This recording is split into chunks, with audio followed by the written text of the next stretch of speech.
Welcome to the Tarot Coven cast. Real people, real talk, real magic.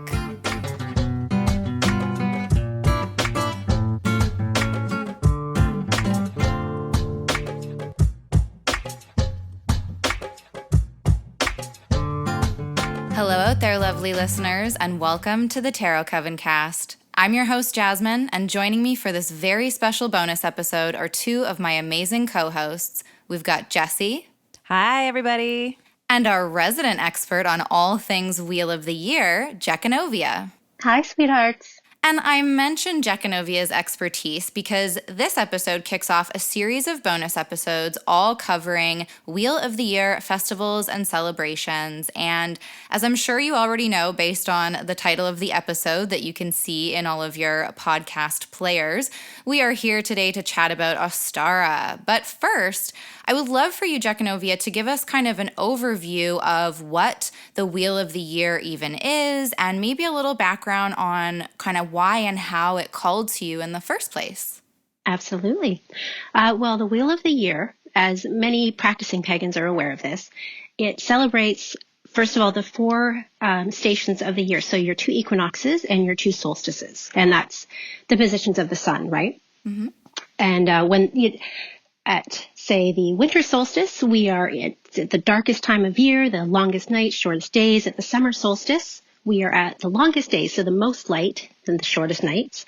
And at the equinoxes, that's when there's a balance of day and night. So that's your time of perfect balance. The reason I celebrate the Wheel of the Year has a lot to do actually with honoring the ancestors, because back in that time, thousands and thousands of years, our ancestors have been practicing celebrations, maybe not the Wheel of the Year as we do today, but different versions of it for their time, because their whole lives revolved around the agricultural year. So that's your harvests, that's your sowing your seeds, that's your planning for winter, that's your, when you're stuck inside through the winter, that's your quiet, introspective time. So for me, it's a lot of looking back and reconnecting with where I came from. And in other ways, because of the lifestyle I do live, it fits perfectly because, for instance, at Ostara, that is the time when we are planting our seeds, literally and figuratively, for the summer's harvest to come. So there's a lot of honoring the natural cycles of nature in your day-to-day life. And so that's what attracted me, and that's a lot of why I celebrate, because I just want to be close to the earth and close to the natural rhythms. Yeah, beautiful. I don't think I'd ever heard anybody explain it as a way of connecting with ancestors. I've certainly heard of the whole agricultural lens of it, but in that way, it seems even more sacred, really.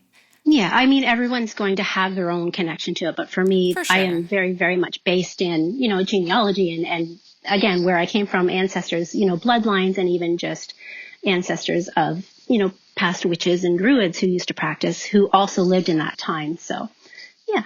Right. And for anyone who listened to our introduction episode, we did discover that Jechanovia is a bit of a nerd for history. So it makes perfect sense. So let me ask you, so you mentioned the equinoxes and the solstices. So what about the other days in between? Are they called cross-quarter days?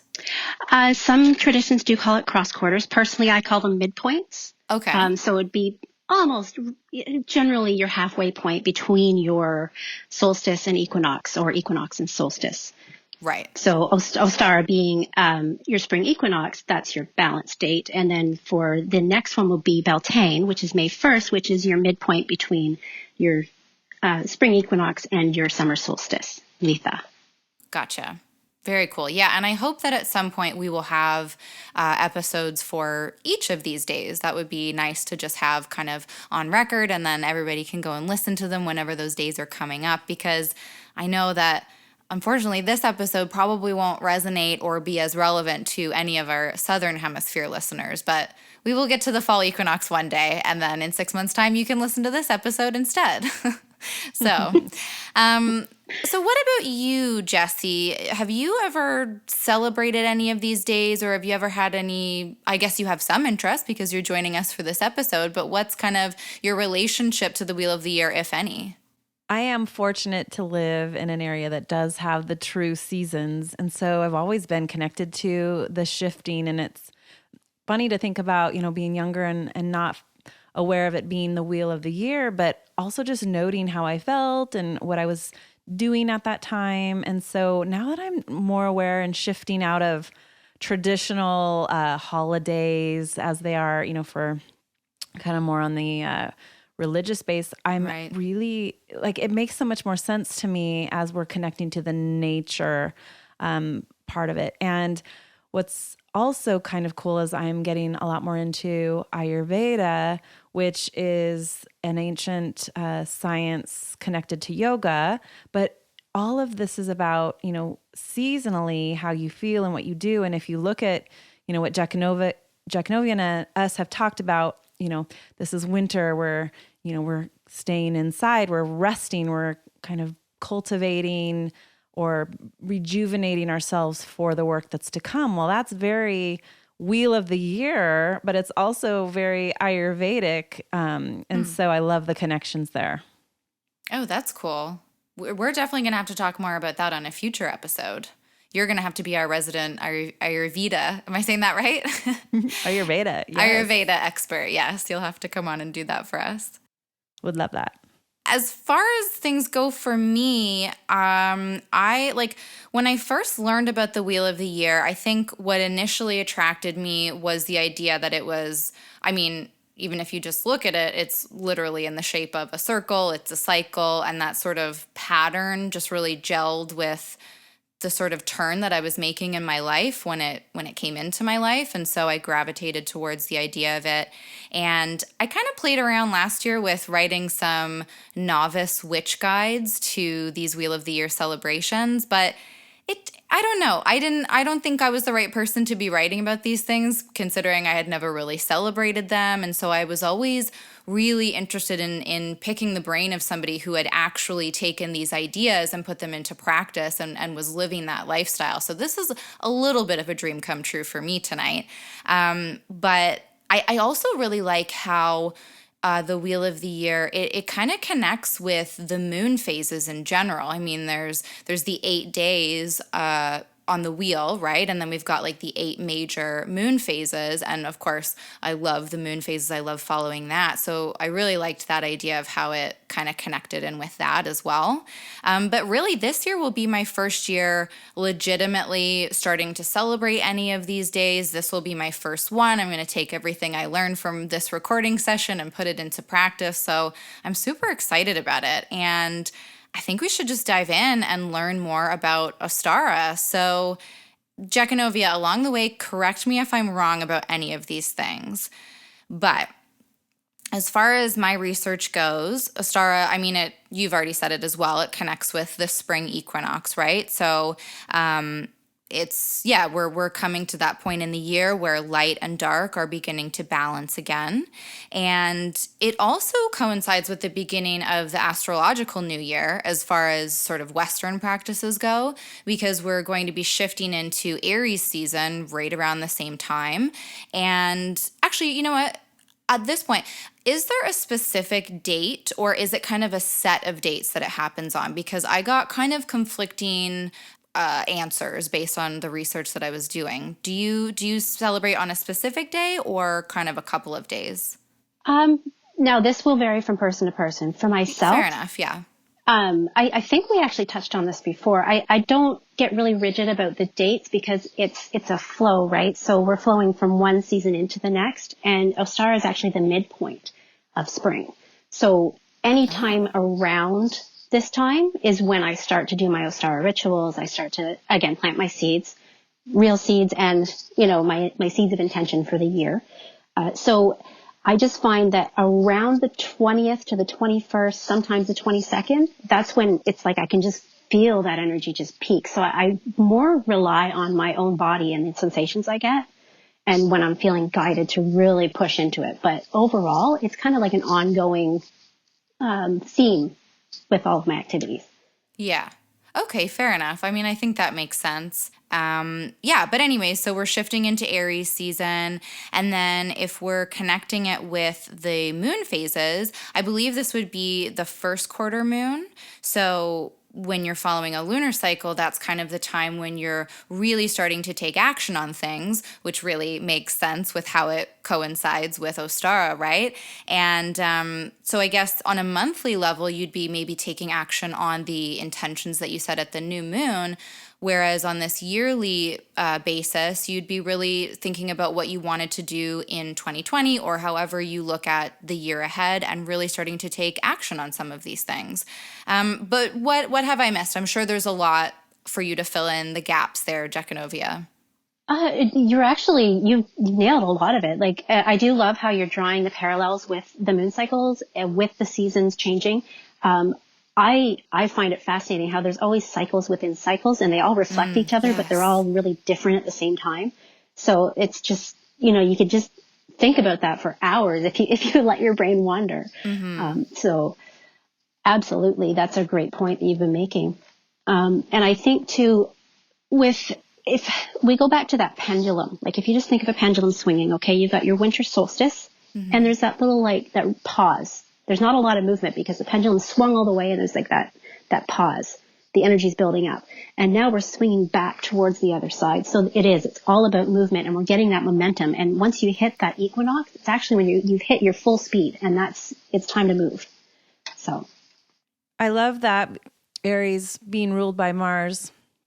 It's really that fiery energy. So it's kind of heating everything up and getting it going, and not to just bring the Ayurvedic back, but I happen to have a lot of planets in Aries, which, stokes it makes sense now, starting to feel the tingle of what can I do? Like, it's energizing. It's like starting to connect the dots. I've got a lot of things that I've been wanting to do, even on the list. I am a New Year's resolution, not really a resolution, but I always put intentions out there, things I want to do in the year. And this is the month where quite a few of those are starting to either happen or they're slated. I've got dates where they're coming together, and I just kind of put that connection in my mind. I was like, wow, even back in January, not ready yet, but now that it's March and that Ostara energy coming into Aries, it's like it's starting to manifest.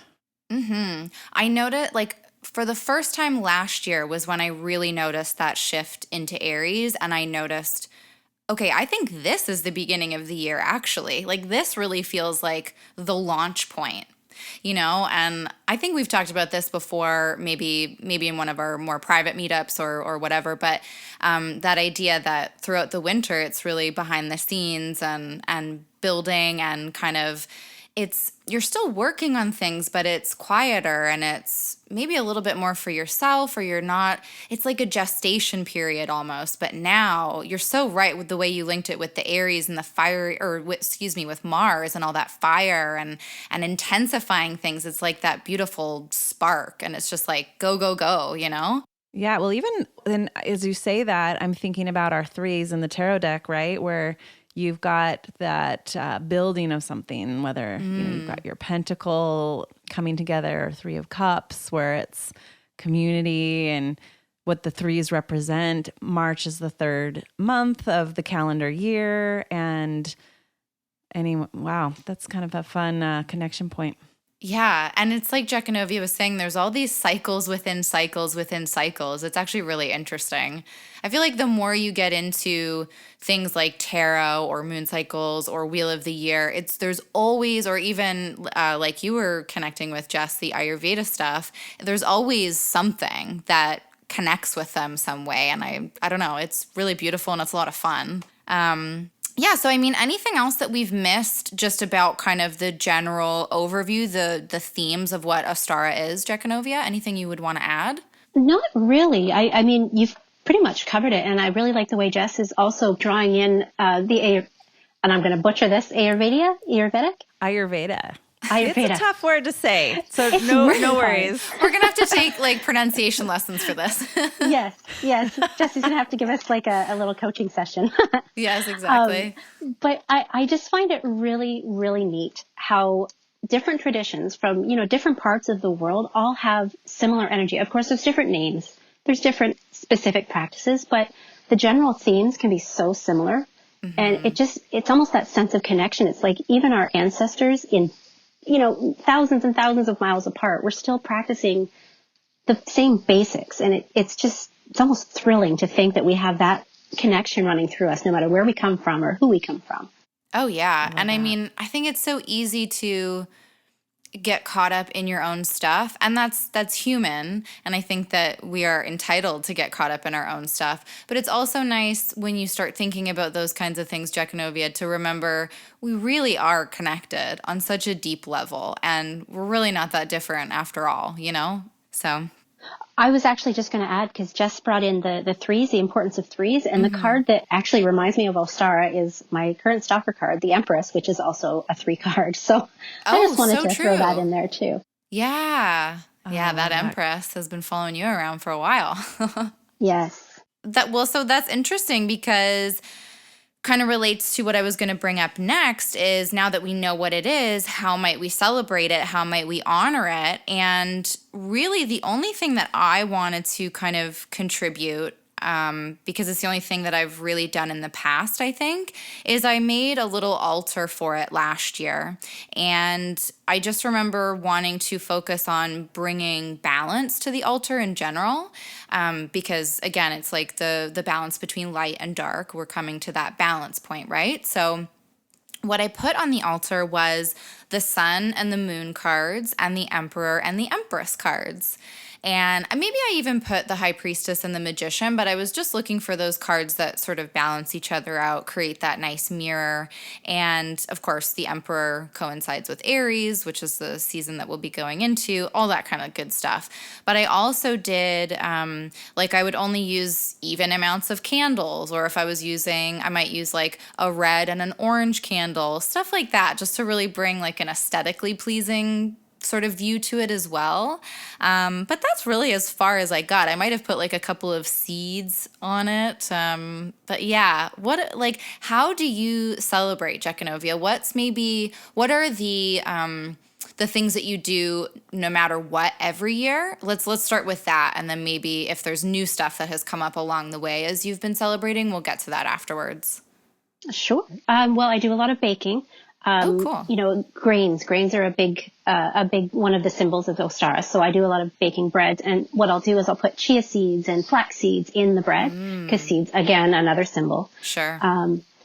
As far as agricultural year goes, I mean, with, for instance, chickens, the reason eggs are such a huge symbol of Ostara is because that's generally the time of year when the chickens start laying their eggs again, because through the winter, there's not enough daylight. They need about 16 hours a day of daylight. It doesn't have to be bright sun, but daylight.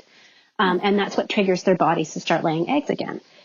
So that's why you see a lot of egg dishes, because then they go into overproduction after not having laid eggs all winter. Sure. So I use a lot of egg symbolism in my workings. It's the same with things like milk, because then your cows are calving. So recipes with milk, drinking lots of milk, leaving milk out for offerings, whatever style of milk that you're into. It doesn't have to be dairy if that's not in your diet. But it's the symbolism behind it. Yeah. There's a lot of foods, because it's a celebration. Look, we made it through the winter. We didn't starve. So a lot of what I do for Ostara is food. Also too, anything involving rabbits, I'll use on my altar. So photos of rabbits, or, some of my tarot cards actually have rabbit symbology in them. So I'll put those up. And planting all kinds of seeds for my garden. I've, of course, through Imbolc, from starting just after Yule through Imbolc, I've been doing my garden planning. I'm trying to decide what I'm going to grow, how much I'm going to grow, when it's going to be ready. So I have a plan in place, which goes back to, those darker days of planning. And now is the time to start actually planting those seeds, because now I know, how many I needed to order, and now I have them. So I've actually been starting a lot of my herb seeds lately. So it's a lot of just hands-on doing. It's not so much introspection for me anymore. And it used to be. I used to spend a lot of time reading my cards and journaling and things. But now I'm to the point where this is more of an action time. So I don't sit down, I suppose you'd say, and just focus my energy. It's just I do everything I've been planning on doing. Yeah, I mean, I think that makes sense with everything that we've been talking about, all of these themes of, newer beginnings and getting started again. I think it makes sense that it's a more active time, right? Especially, I mean, for those of us that live in a colder climate, it's getting there. It's starting to be lighter and sunnier, but it is that time of year when we're getting excited to be able to come out of hibernation, essentially. Yes. Yeah.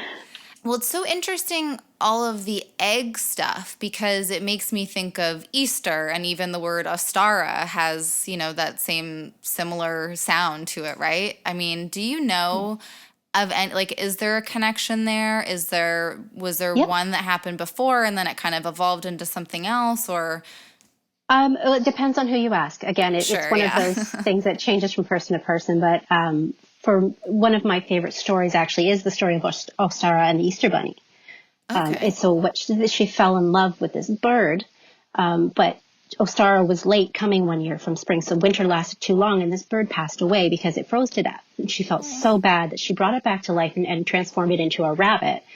But in order to honor its form as a bird, it was able to lay brightly colored, these beautiful eggs.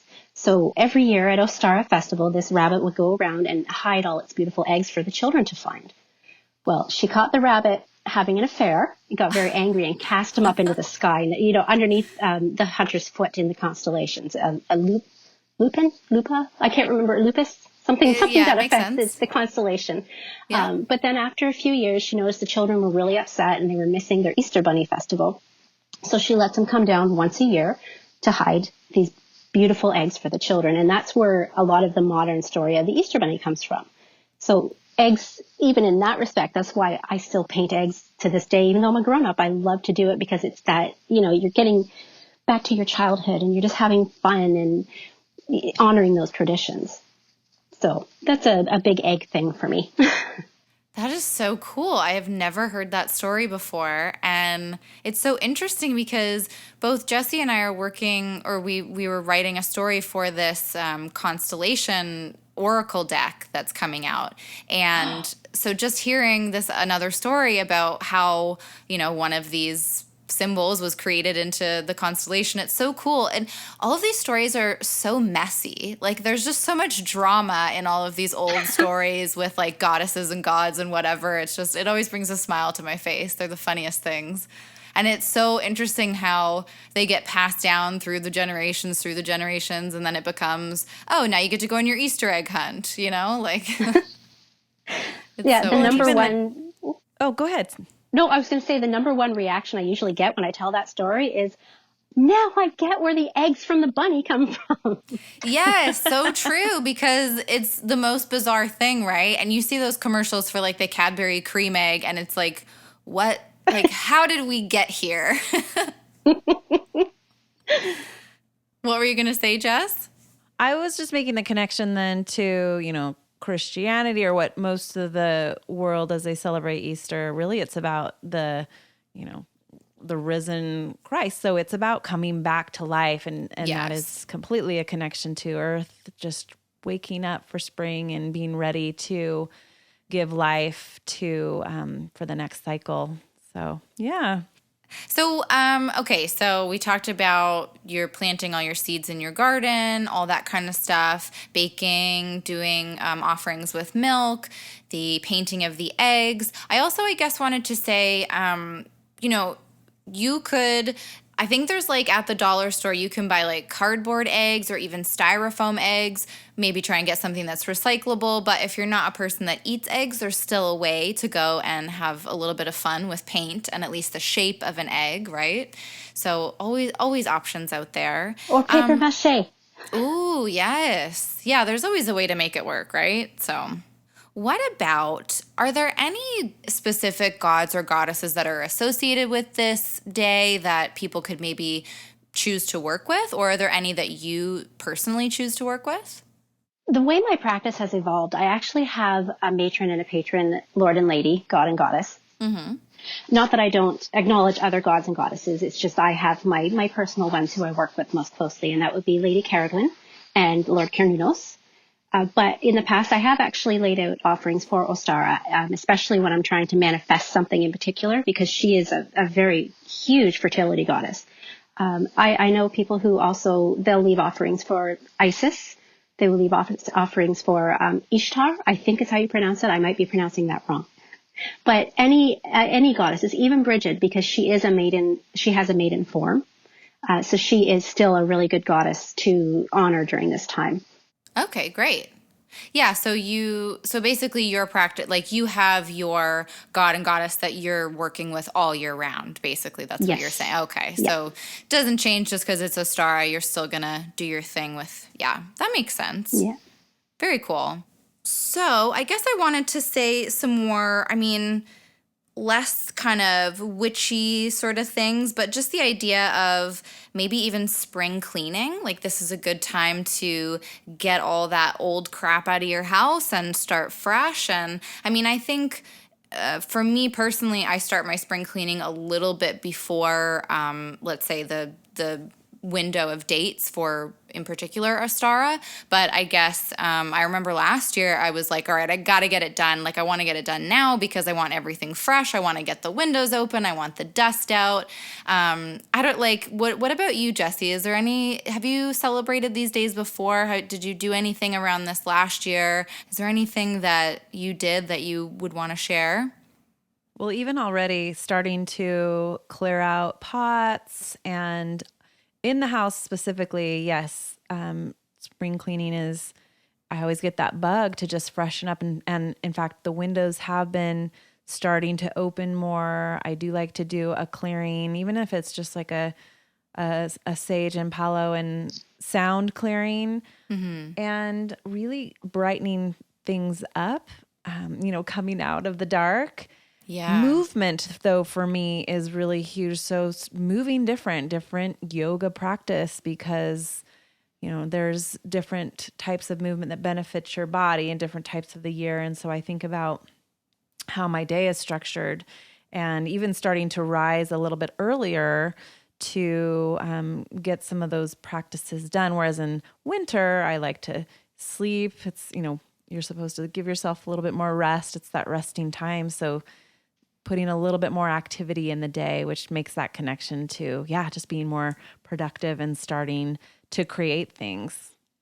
I also wanted to mention that it's a really great time to bring in more spring essential oils. If you have diffusers or wear essential oils, starting to shift from more of the, woodsy winter essentials to some of the citruses or other plant fragrance that brighten up the aspect of your home environment. But then coming back to my first statement about the pots outside, like I've been cleaning and weeding, and where I live in Idaho, we've had a very mild winter. And so I'm able to get into the ground and start cleaning and digging, and it has felt so good. I have just really missed it. It's like when you can start connecting to nature, it's almost like things just start flowing. And for you guys up in Canada, it might be a little bit longer, but just letting you know that it feels really nice, and I'm excited for you guys to experience that in a few weeks. Yes. We're living vicariously through you right now. Yeah. Yes, so vicariously through you right now. Oh my goodness. And Elena, too, over on the West Coast down there. My goodness. The other day, she was like, oh, I'm going to go swimming this afternoon. And I was like, all right, great. I guess I'll go swimming in the snow. Yeah. Yeah, I know. I can't wait for that either. And so I have a dog, so I've got to get out at least once a day anyways, no matter the weather. So, I'm out there in the winter, I'm out there in the snow. It doesn't matter. But I do notice that come, middle of March, let's say, maybe even a little bit later. Sometimes it's not until like the beginning of April, but our walks do tend to get longer, or we're going to different areas because things are opening back up again, and things are, it's not as icy and dicey in certain parts of our neighborhood, and we can get down into the ravine and go for more of a nature walk. So I am looking forward to being able to just do that, and to just, not have my entire face covered all the time, so I can actually hopefully soak up some of the sun that's coming our way. That will definitely be very, very nice. And, getting back to being able to work outside and connect in with the ground and all of that kind of stuff, Jechanovia, you talked a lot about starting to plant your seeds. Do you get started with a lot of that inside and then move it outside? Yeah, because again, we live in Canada, so I have to Yeah. start them starting now, depending on the type of seed. I start them in the house, and then they get moved out into my greenhouse, usually around mid to late March. Okay. And then they start going in the garden. Sometimes we have snow here up until into May, so it's not easy. I have a 1,700 square foot garden that they eventually get into, but every year is different. So it's a lesson in surrender and honoring nature, because she is the boss. We don't get to decide exactly when everything happens. So yeah, very true.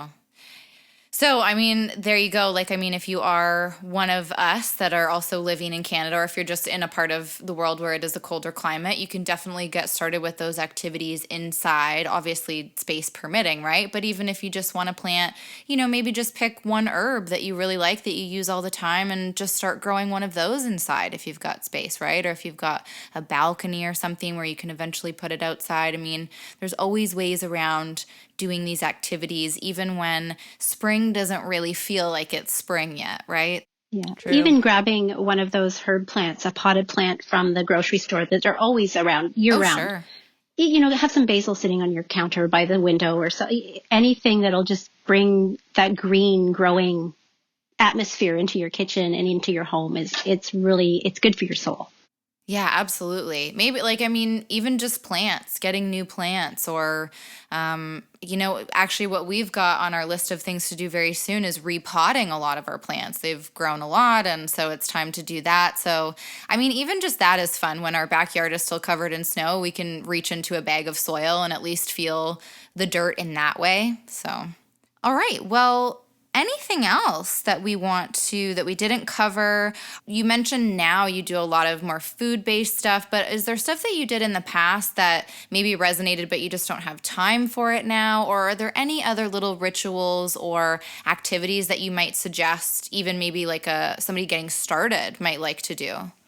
Oh, well, again, it's all personal practice, but a really fun way that I used to celebrate Ostara is I would go to the grocery store and I would get all of the discounted bouquets of flowers. And I mean, all of them. I'd have like 10 of them. And I would just cover my house in flowers everywhere, because it was like you're ushering in spring, you're ushering in that energy, and, you're acknowledging that it's coming, and this color and even the scent. So like, actually Jess already mentioned your essential oils, like creating that springtime atmosphere, even if it doesn't look like spring outdoors, it's that trust in nature, knowing that it's coming, knowing that what you desire is coming towards you. So any way that you can put that into your physical daily life is a great way to celebrate. Yeah, very nice.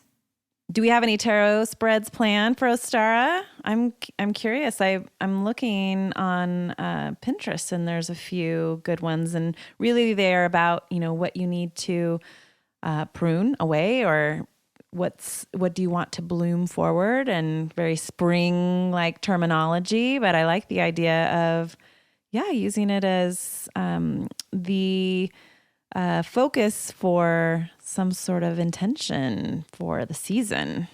Yeah, I was going to say that I think maybe we can come together and create a spread like as a coven, and then we'll put it out there for our listeners. I love that. Ooh. Let's do it. All right, awesome. So a link to that will be in the show notes. I think we'll make it, VIP, just special for our listeners. So maybe use the password spring, but the link will be there in the show notes. The coven and I will come together and we will figure out a juicy little spread for you guys. All right. Well, yeah. Anything else left to say? Anything that didn't get said that you guys want out there, or?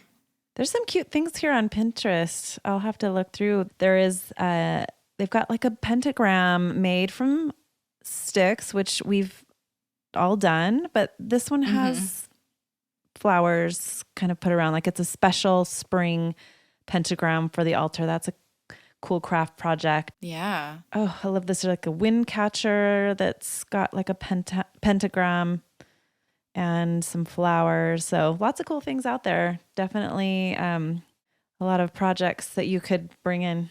Yeah, I'm sure there's lots to find on like Pinterest, Instagram. You could probably fall down a bit of a Ostara rabbit hole looking for something to do. I love it. Thanks. Excellent. But yeah, I mean, I'm sure there's tons of crafts that you could do. I love the idea of getting the discounted flowers so that you can just have so many of them. And then the things that you can do even with just drying them out and having them just to take pictures with or something, like there's endless sort of fun with all that kind of stuff. So yeah, and another favorite thing to do is go outside. Just get outside, listen to the birds, watch for those, the signs of spring, the buds on the trees, like the little subtle hints are there that it's on its way. So definitely get outside. And like you were saying, it's sometimes hard to, when you look outside and it doesn't really reflect what it, says on the calendar, let's say. So bringing that into your surrounding really helps out. And then on those days when it is sunny and when you can hear the birds, like take all advantage of it that you can, right? Yeah. Amazing. Well, I hope everyone enjoyed this bonus episode, the first of many, dealing with all the Wheel of the Year celebrations. So we will be back with another episode very soon. But until then, Jechanovia, where can everyone find you on the internet? I'm mostly on Instagram. My handle is tarot_and_time. And that's the herb time, not TIME. Amazing. And what about you, Jessie? And I am also mainly on Instagram with Tarot. There's one T in the middle and the last O is a 0. Or my website is again, 1T.com. Awesome. And then you can find me at the.written.witch over on Instagram. You can sign up for my newsletter there, and there will be updates on what we're talking about on the show. Sometimes I ask for feedback if we're having kind of a conversation where listener feedback fits in. And all of us are really updating about the show. So come and follow all of us. Come and hang out with all of us. It's always a good time. And we'll see you for our next episode. Thanks for listening. Bye. Bye. Hey everyone, Jasmine here. I just wanted to elaborate a little bit on the Oracle deck that you heard me mention on the episode, the one that both Jessie and I are actually contributors for.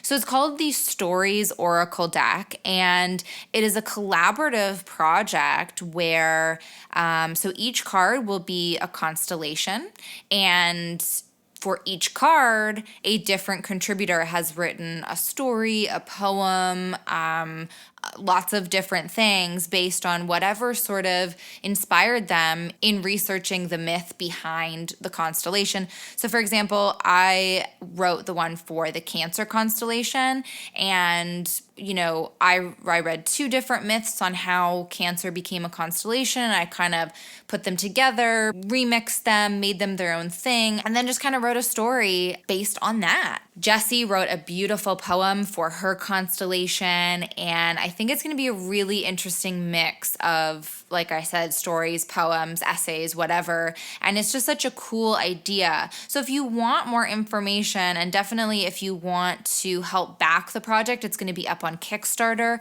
Please check out the Instagram handle Shop the 8th House, and the 8th is actually like 8th.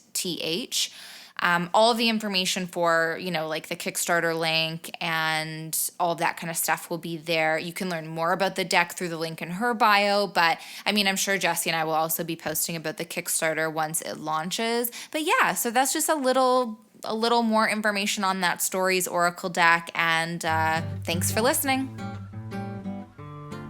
Thank you so much for listening to this bonus episode of the Tarot Coven cast. Stay tuned for our next regularly scheduled episode all about the full moon, and for our next bonus episode all about Beltane. And until then, everyone, keep making magic.